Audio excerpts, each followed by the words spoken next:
안녕하세요, 수진입니다. 잘 지내셨어요? 이제 나른한 봄날은 가고 따뜻한, 아니 더워요, 한낮에는. 그죠? 이렇게 더운 여름이 오니까 앉아가지고 그냥 놀고 싶은데 저랑 같이 놀까요? 근데 이렇게 가만히 앉아있으면은요, 어제 같은 경우에는 가만히 앉아있으니까 갑자기 눈꺼풀이 막 떨리는 거예요. 그래서 눈꺼풀이 떨리는 거는 어느 정도 제가 경험은 했는데 눈 안쪽이 떨리는 거예요. 이제 큰일 났다, 이거 도대체 무슨 일인가 막 그러고 있었는데 친구랑 통화를 했었어요. 그러니까 그 친구가 기다려봐라 이러더니만은 카톡으로 약을 갖다가 타타타타타탁 쏘아주는 거예요. 그래서 내가 야, 너 이거 뭐 무슨 마그네슘이라는 약이 있는데 알약도 있고 물약도 있대요. 그런데 물약을 먹으면 더 잘 듣는다네요. 그러면서 약을 띄워주면서 내가 막 웃었어요. 아니 꼭 나를 위해 준비한 사람처럼. 그죠? 근데 그 친구가 하는 말이, 요즘 중년의 모임에 가면은 대부분 영양제 뭐 먹는지 약은 뭐 먹는지가 이슈화되어 있다고 하더라고요. 아, 우리도 이제 그럴 나이가 되었구나 하면서 씁쓸했는데, 이렇게 중년, 노년이 되면은 우리에게 어떤 꿈이 생기죠. 어떤 꿈일까요?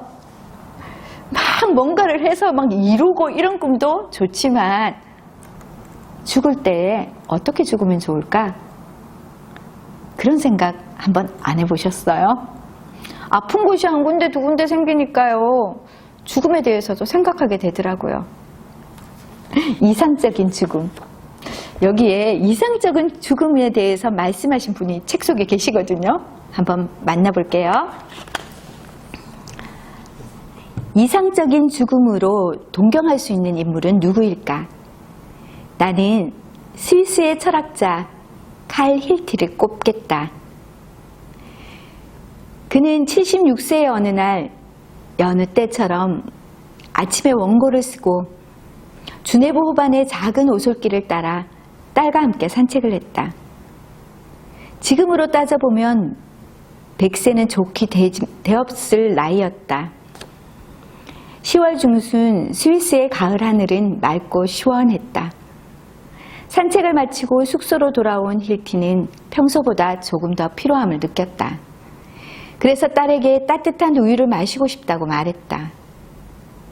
딸 에티가 우유를 데워 거실로 가져왔을 때 힐티는 소파에 누워 숨져 있었다. 마치 단잠을 자는 모습으로 숨을 거둔 것이다.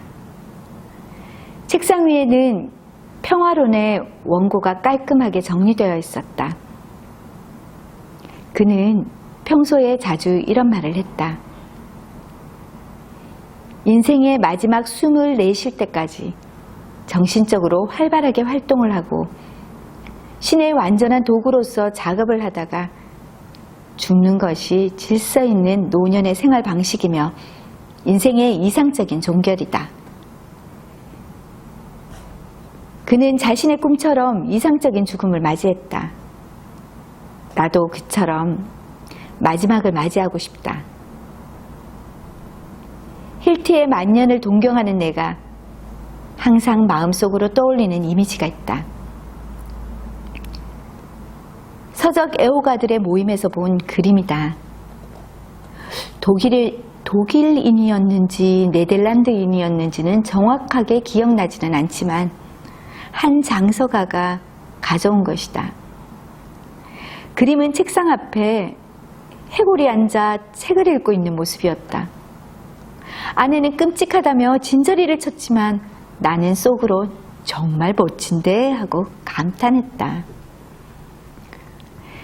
아내라도 좋고 딸이라도 좋다.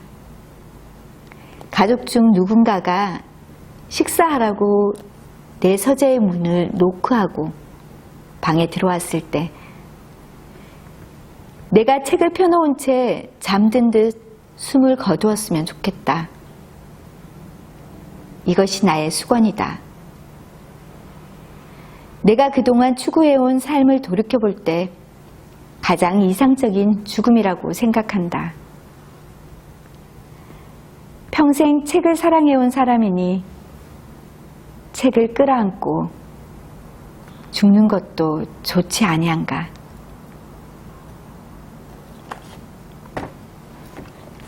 죽는다는 이야기를 하니까 왠지 숙연해지는 느낌이 드는데요. 그쵸? 생각하지 않을 수 없어요. 태어났으면, 탄생이 있으면 죽음이 있을 수밖에 없으니까요. 그런데 여기에 있는 이 이상적인 죽음을 말하면서 두 분 다 자기가 좋아하고 즐기는 일을 하면서 여생을 마감하는 것, 이게 가장 이상적인 직업이라고, 죽음이라고 말하고 있잖아요. 그죠? 요 근래에 돌아가신 분 중에 딩동댕 생각나세요? 일요일의 남자 송혜 선생님. 그죠? 저는 예전에 어렸을 때에는 그 만화 영화 보고 싶은데 TV가 별로 없잖아요. 방방마다 있지도 않았으니까. 그래서 만화 영화 보고 싶은데 딩동댕동 이거 봐야 되니까 어른들 다 모여있고, 드라마 보고 싶은데 딩동댕동 이런 거 해야 하니까 우리 아무것도 못하잖아요. 근데 그 딩동댕동 속에 정겨움이 있고, 송혜 할아버지 잘생기신 분은 솔직히 아니잖아요. 키도 작으시고. 그렇지만 두툼하게 왜 뭔가 서글서글한 어떤 인품과 함께 입담, 그리고 모든 출연자들을 다 업시켜서 최고의 주인공으로 만들어주시는 재주. 정말 그런 분들 없잖아요. 전국 노래자랑 그 출연료가요 굉장히 많대요. 그럼에도 지하철을 타거나 대중교통을 이용하면서 BMW라고 하더라고요.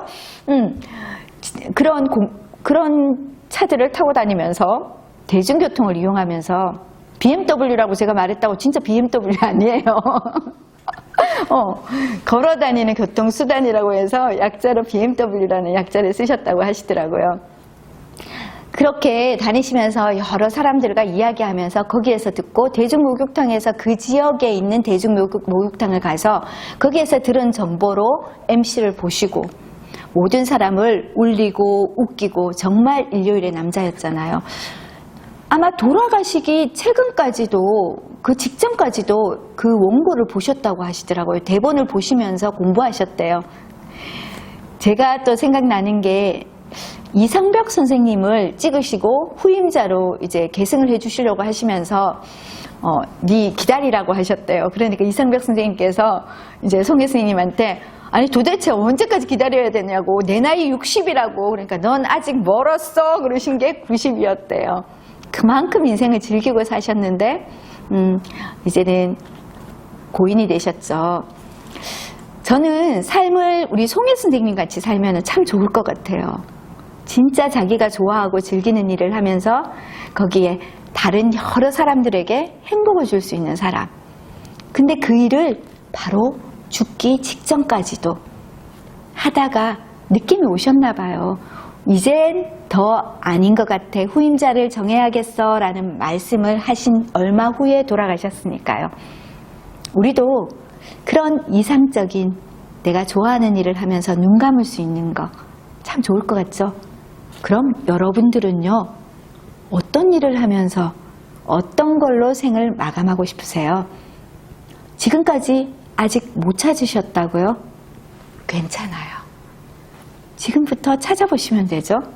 그리고 그때 그 꿈을 이루기 위해서 한 발짝 한 발짝 나아가시는 거예요.